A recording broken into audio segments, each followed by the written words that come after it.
We're going to talk about the trends that we're seeing in private equity investment in East Africa.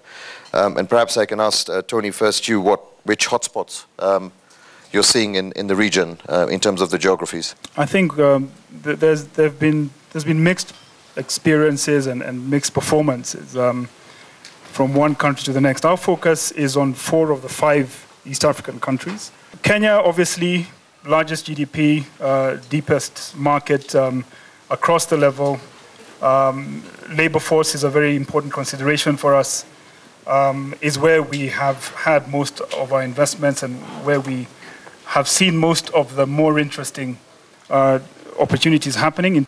Just picking up on Tony's point on the difficulty of doing deals in Tanzania, perhaps your thoughts on that? The way we are seeing it is that the deal processing speed depends on your local knowledge and your local networks, but it also depends on the ability you have to bring different partners together for the conflict resolution as well.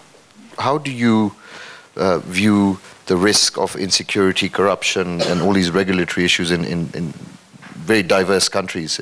The funds that play in these markets, it's kind of doesn't impact valuation, I think, as you mentioned, but it more just means it's a deal that can't get done. It's kind of a non-starter for us or our partners that if certain companies or industries are involved in such activities, it's kind of a sector that we have to completely move away from, or companies that we cannot back. It's a reality. You just need to think about what the impact is going to be on your business, and that varies widely depending on what the sector is, and then set your business strategy such that you can still realize the substantial growth that there is in these markets.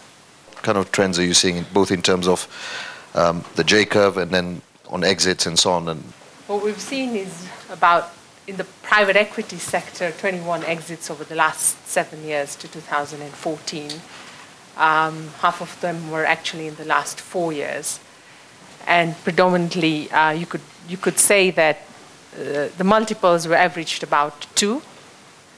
And we calculated an IRR, excluding the outliers, around an average of about 15 to 17% over a 5-year period. Just be interested to hear from you, Fanisi's experience. Has that government involvement been a hindrance or a support to the work that you've actually been doing? It took us a while to actually successfully begin to engage with opportunities there.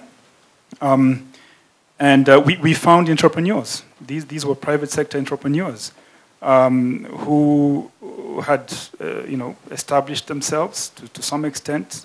One was relatively early stage. Another one had been in the business for over 10 years. You begin to develop a very formalized relationship with these investees, these entrepreneurs that you're working with as a fund very early on in the relationship. So I think, if anything, government has been very supportive. Yeah. On that note, we'll thank Shield, Tony, Franny, and Paul for their insights, and thank all of you for listening to us.